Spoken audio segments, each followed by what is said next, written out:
Once again, we'd like to welcome everyone to Randy and Candy Yow's Extreme Desire podcast, where we meet, talk, learn, and hear from some of the legends and people in the real world of hunting, where we keep things down to earth with real people. So we're here today with Dieter Kaboth. He's 4-time world champion elk calling, and we brought him in to help us with our ladies hunting camp. I've known Dieter for about a year now, and we follow each other on social media, met through Wayne Carlton. But when I asked him if he would come do this, I'd never actually heard his seminar, and he did it last night, and it was amazing. Oh, good. So, good. Hopefully some people picked up some pointers and, things that might help them be successful out in the field. We enjoyed it. It was very, very informative. I mean, Wayne is so funny. He's informative too, but he's so funny. Sometimes it's hard to stay focused on what you're learning, and you broke it down. There were so many things that I picked up as pointers. Mm-hmm. So one of the things that we learn at Ladies Hunting Camp is you can't learn from spouses very well. It doesn't work. That's how it usually goes, right? If you want to learn about archery, send somebody to an archery class. And it works for males and females alike. It doesn't matter. Yeah. So tell me a little bit about, I know you've the world champion 4 times, but how'd you get into this, and kind of where are you at in life with calling? Well, I started, it was right around 1985, I'd say. And I picked up a tape from Wayne Carlton, a cassette tape, and I was selling pharmaceuticals here in Oregon. And I traveled all around the state of Oregon, calling on doctors and pharmacies and distributors. And it was kind of funny. I just started playing that tape and practicing along with a diaphragm and trying to mimic Wayne and trying to mimic the elk that I was hearing. And then when the first World Elk Calling Championships rolled around, I thought, I'm going to throw my hat into the ring here, and I won it. And then I won it 4 times. But there's a lot of good callers, and I feel like I really got lucky because there's times I bugled the best I've ever bugled in my life that I thought, and I didn't even get into the finals. Right. So it's so subjective. The proof is in the freezer. I've called over 100 bulls to a kill in my career so far. And, it's not that we're keeping score or anything like that, but I know we're doing something right, Candy. Exactly. And, when we go elk hunting and when I started to learn how to elk hunt, I'd ask a lot of people a lot of questions. And this evolution of elk calls when they first came out, you really didn't know. Nobody knew what the elk were really saying. We heard them bugle, but we didn't really, and we'll break it down a little bit here as we move along, but you really didn't know what the elk were saying. You'd get them to bugle, you'd bugle back, and it was back and forth. But there's a lot in between that we've learned between now and when the calls first came out, and Wayne Carlton developed the first diaphragm elk reed, and then Larry D. Jones started making elk calls, and other manufacturers started, picking up over the years. And they're all great calls, They are. You just got to pick out what's your favorite and stick with it and move on from there. But, going back to, elk calling in general, the elk have evolved, the elk calls have evolved, and our techniques have evolved to become better elk hunters. And that's what we're talking about. 10% of the hunters out there, 10% of the hunters, or 90% of the game is killed by 10% of the hunters, is what I'm trying to say, on a consistent basis. So it took me a long time to get into that 10%. I feel like I'm in that bracket. Right. And what are they doing on public land? What are they doing different compared to people who just go elk hunting every year?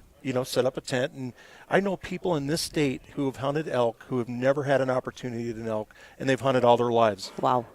It's just, you're very fortunate because you and Randy know what you're doing out there. You fall within that elite group, and I don't mean to put ourselves apart. It's just we're doing things different. We're not any different than anybody else. I mean, look at me. I'm not an athlete hunter, but I'll guarantee you I call an elk, and I don't have to run them down. I call them to me. Right. It's a little different. So there's techniques that we use, and I'll touch briefly on that here if you don't mind. I'd love it because I think studying their behavior and what they're doing and when and how is probably as important or more important than the noise you make. So yeah, please do. So before we get into the elk calling part of it, I just want to talk about you can go elk scouting in your living room before you even enter the woods. And one technique that I live and die by, and Dwight Shue taught me this technique years ago. He said focus on headwater drainages. That means if you're looking up a mountain right here, okay, let's pretend just for a second that this is a north-facing slope and this is a south-facing slope. right here as you're looking at this.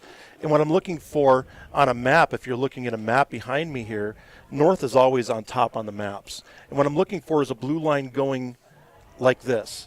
I'm looking for blue lines going down a spider web of blue lines. And right where those blue lines, where that blue line starts right there, or where the beginning of it is, or the end, or however you want to say it, but right where you see the blue line at the very tip of it, that's a headwater drainage. And then it flows down. If you follow it, follow your finger down there, it'll flow into bigger drainages or bigger creeks, right?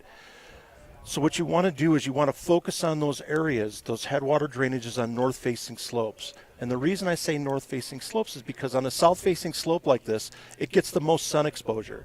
So as the sun comes up in the morning, what happens is it rises in the east, if we're looking at the camera this way, but if it rises in the east and sets in the west, and what happens is with that is those beautiful green grasses that you see in the springtime, they get burned off, and they become secondary grasses.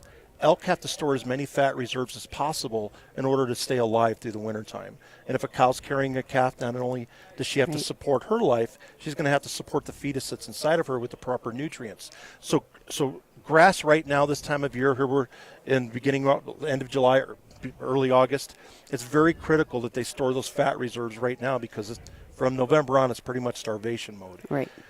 So north-facing slopes, headwater drainages, elk are where you find them. But, in these areas, when you only have a week to go elk hunt someplace, be very strategic on what you're doing. For instance, I could just get a National Forest Service map and just look at the lines that are going up, the little blue lines. I know those are north slopes. When the blue lines come down, I know those are south slopes. I try to focus on those north slopes and then I'll mark them on my map A. This looks pretty good, this mountain range.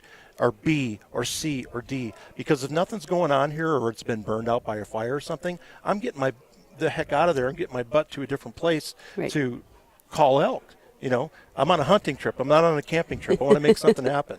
So that's some of the things that we're doing different biologically speaking. We're going to where the elk are going to be, and it's been very effective for us. No, I like that. I've never had it broken down exactly like that. That makes a lot of sense. So, I mean, we're probably doing exactly the same thing, but I've never figured out why. Yeah. So now I do. Yeah. It's more shaded, because you get less sunlight on a north slope. Each little grass can grow up and mature and have good nutrients. And you really see this if you're in an airplane, you ever happen to fly over Colorado or some of the southwestern states. If you look on the south slopes, there's nothing. Exactly. It's just a bare hillside. But if you look at the north slopes where the sun doesn't get exposed to it, you have foliage popping up over, and even down, there's certain places here you even see that in eastern Oregon. Yes.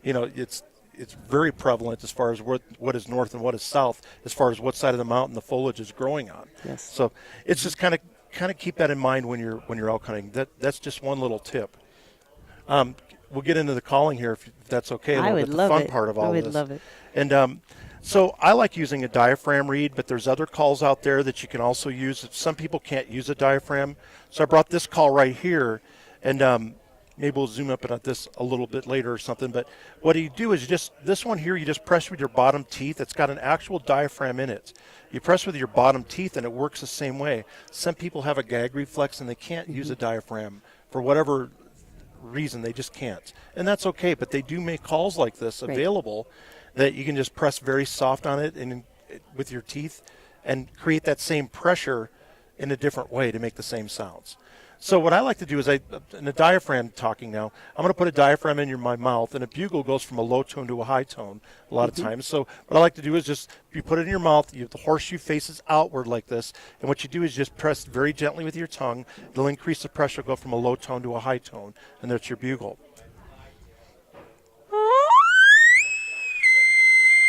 Like that. Now there's some things we can add to this, or if you're using this call, same thing. Press soft with your teeth and increase the pressure, or some just have a disc on here. You just use your lip. Same principle.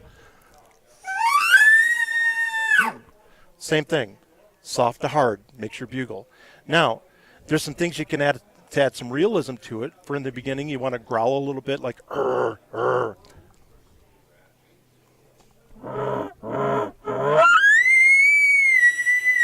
Okay. Another thing you can do is when you go into the high note, hum a little bit. Just go, or if you have a diaphragm, and buzz like a bee, go bzzz. Now put a diaphragm in your mouth and buzz like a bee. Now as I go into the high note, it'll sound a little bit more realistic. When I start buzzing like a bee, I'm going to lift my finger so you can hear it.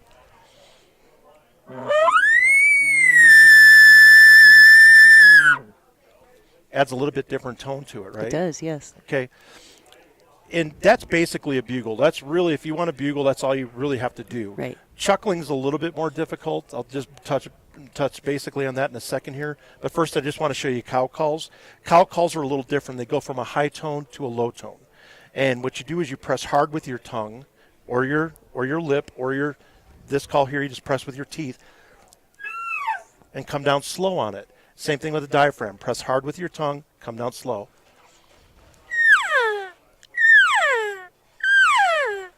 That's a cow call. They make external type calls like this one right here, and they make custom calls. Are a little bit more expensive. They work just the same. They're just a little bit prettier barrels on them if you look at them. But here's a call right here that costs $15, and you'll have this in your pocket or tie a lanyard around it. You'll have this call for 20 years. Yes. Okay. But what you do is you just press your teeth on this right very lightly, and you just slide your lip to the rubber band.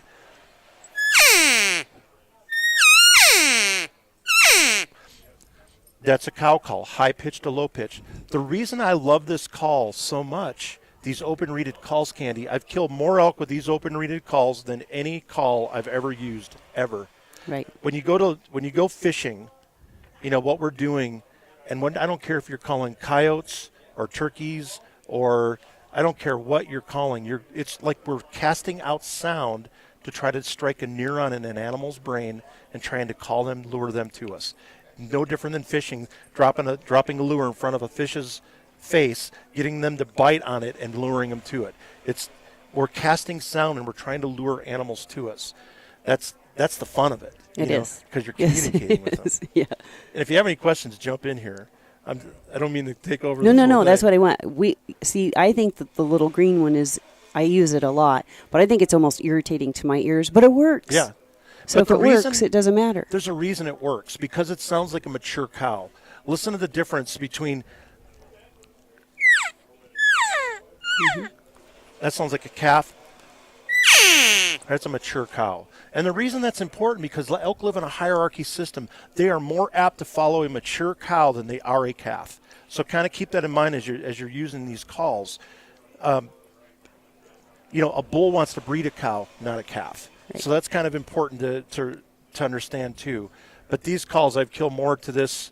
Your doggy puppy's coming here for some petting. Wants to be a part. Yeah, I can make it sound like this, but I'd probably start a dog fight. But I'll so for sure now. yeah, everything's good. Anyway, you can make all kinds of different sounds with these diaphragms. But I love these open-reeded calls, and there's a lot of videos on YouTube's if you want more instruction how to use it. But for time's sake, I'll show you that. It's just been killed more elk with that call than any call that I've ever owned. Just talk about the chuckle and grunt. A lot of times you hear that at the end of a bugle, and it goes. And with that, what you want to do is make a cow call, just one cow call, and that's actually almost like a bark, like their warning sound. It's a high pitch to low pitch, but it's in a fast. Then pick up the speed of that.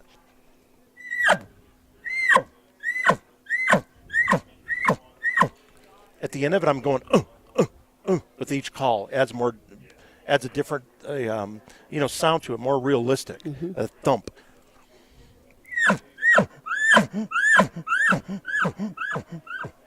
And at the end, if you want to suck in a little bit like that, it gives a little bit more. So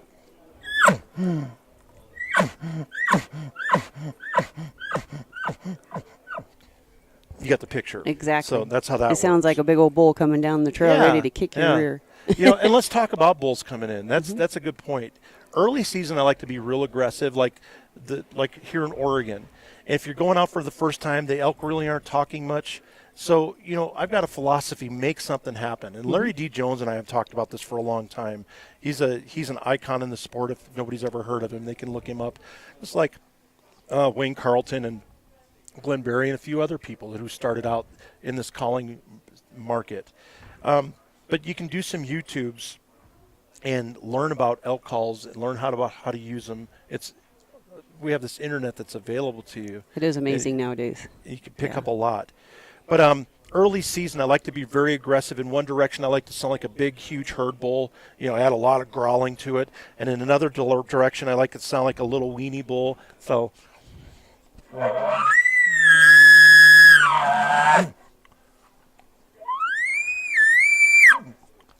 And then in between, I start cow calling, and I like to sit in an area. I know there's elk, and I like to sit in an area that basically, I know they can hear me, and I'm fishing for them. I know they're going to come in out of curiosity, and a lot of times they won't make a peep. They just come in silent on you this time of year, and you won't know they're there until they're. So if you and I were hunting together, Candy, I like to get a crosswind like this, and if we're hunting behind us here, if I get a crosswind like this, I'm going to set you up at a 45-degree angle to me, because if that elk's over here, he's going to try to circle around me to try to smell me. They do it all the time, and they don't do it to see if you're using a Rocky Jacobson type call or Wayne Carlton type call. They're doing it. If they thought you were a human, it'd be all over with, right? Yeah, they wouldn't have come in. No, they're coming in because they think you're an elk. Exactly. Okay, and when an elk chuckles and they bugle, they pee all over themselves, a bull elk. And it's an attractant to the cows, but it's a deterrent to the bulls. So these bulls want to smell these other elk before they just kind of move in on them. They want to see with their nose, you might say. So I'm going to put you at a 45-degree angle to me, and as that bull's trying to sneak in on me, you're possibly going to get the shot. I like to put you out 40, 60 yards out there, because a lot of times they'll circle out about that far, and you get a close shot, hopefully. I ask as a caller that you never make a peep. Right. No. At all. Let me do all the calling. And half of my calling sometimes is just stomping the ground and stuff. Now, if you're doing this by yourself, and Randy brought up a good point, if you're doing this by yourself, it's leapfrog yourself. So make these calls, and then get your butt up there about, 50 to 60, 70 yards. Keep leapfrog, and don't make a sound. Let the elk come to you. Now, I make this routine about every 10 minutes, and then I shut up. And then if you're by yourself, leapfrog yourself. Move in that 45-degree angle. But if you're there, it allows me to sit here. Half of my calling, I'm stomping the ground a little bit. I'm snapping twigs. I'm raking a tree to imitate a bull raking his antlers. And you're just sitting up there just waiting for the shot. And you're smiling because I know you've been in this position. I've been there. It's fun. Yeah. And it's effective. It is effective, yes. But you got to play that psychological game with them. You got to know what they're going to do. We didn't know this in the beginning, right. About circling the calls and all of this until they started busting us. And then we thought, well, we got to change our strategy to start to become more successful. When I started doing this in the Hepner unit here in Oregon, I mean, that elk would get downwind of me. I didn't even know he was there until all of a sudden the woods just exploded and he can't get out of his skin fast enough to run away from me. So, yeah, it's just trial and error, and we're bringing this together, even this podcast and this ladies event, to try to take all these shortcuts that you can learn right now to get yourself into that 10% bracket of killing 90% of the game out there. Exactly. We want the ladies here to have that opportunity when they go out there, so they're not just fumbling around the woods. And there's a lot of guys, Candy. It's not just girls. Right, yeah. There's a lot of guys. Probably more guys. There's more guys out there hunting than women. That's probably a fact. But the problem is, they don't know this either. There's a lot of guys. When I had my archery shop over in Clackamas, there's a lot of guys that have never killed an elk and they've hunted their whole lives. And we're going out killing elk every year. Exactly. What are we doing different? Exactly. So it's just things, I little think it's things that like studying then that behavior and knowing when, like, so many people that. I mean, we love to go take other people hunting if we can. We're pretty busy, but they're so into the bugle and the cow call that they don't do them at the right time, and in fact, that immediately the elk are saying, "Whoa." Yeah, and here's what you just said: at the right time, calling. When elk are starting to come in on you, there is a time to shut up. There's a time to just let the elk start hunting for you. If they've covered all of this distance and they're coming in on you, there's a time where you just need to start shutting up and just let them start hunting for you, because if you, like Randy and I were talking about this last night, it is amazing how far away they can pinpoint exactly where you are. They do. Yeah. So there's a time as they're coming in, and then there's another time to pull back your bow or to lift your rifle. And try to do that in times when their head it's a big tree trunk right here, and here comes your elk, and this is his head. When their head or her head, if you're hunting a cow, make sure their head is behind a tree or a brush or something so you can't see their eyes and draw back. Because if movement kills you, number one, more than anything else, especially there's so much movement in archery. Compared to this, boom, it's settle in, breathe, make sure you got the right shot, and then touch off the trigger on your release. So there's a lot more involved with archery, and then you're close on top of it a lot of times. So make sure their head's behind something. There's a time to call, there's a time to stop calling, and there's a time to draw back so you're effective. So just kind of keep that in mind as well. We had a cute story. We were deer hunting in Oregon. I think it was just last year or the year before. Anyway, it was just recently. And we saw a couple raghorns run down the hill. I think somebody had blown them or whatever. And so we just sat there and cow called for a minute. And then I forgot about them. And I'd seen one 5-point break off, but I'm deer hunting, so I forgot all about him. 20 minutes later, I see these horns and this rock from me to you underneath of me. So he had snuck in, like you said, but I forgot about him. I about wet my pants. I was back in deer hunting mode. You want to go set up a new rock after right that. there. Yeah. So it was kind of cute. Well, listen, Candy, I think this is one of the best things going out here. I've been to a couple of Oregon Fish and Wildlife women's outdoor events, and this absolutely is the cream of the crop right here as far as any women's event I've ever been to, and I've been to several over the years. I mean, you really take care of these gals. They really learn a lot. They bring their families, which I like to see here, and the food's great. The food is always great here. But they do. You learn a lot, and I learn a lot, and it's all about learning. If you think we go out and I talk about the 10% of the elk hunters killing 90% of the game. If you think that, just like you guys, if we think we know it all, we don't. Absolutely I am humbled by elk every single year, and if it doesn't work out the first time, keep trying and keep trying. There's more than one elk out there. Yes. So don't get discouraged. Keep going after the elk. Get in areas that are elky. Don't be afraid to move around. Look on your National Forest Service maps, really pinpoint where you want to go. Walk in the woods with a strategy. Just don't walk into the woods and go, oh, this is all beautiful. And it is. It is beautiful. But, you have to have a plan. I appreciate you letting me be here. You betcha. Thank you so much for coming. The ladies so absolutely loved it. So, good. And they're going to be talking you up for a long time now. Oh, thanks. I just hope when I come back next year, I just hope I see the success pictures. Oh, you will. That's what I hope. So, awesome. All right. Thanks again. Thank you very much. Hope you enjoyed this week's podcast, and remember, it's not always perfect, but it is always real with Extreme Desire. Please always remember we cannot continue without social media these days. Once again, we ask that you like us, Randy and Candy Yow's Extreme Desire, on Facebook, follow us on Instagram, and subscribe to our YouTube channel. And please check out our website, extremedesiretv.com. See you next week, same place, same time.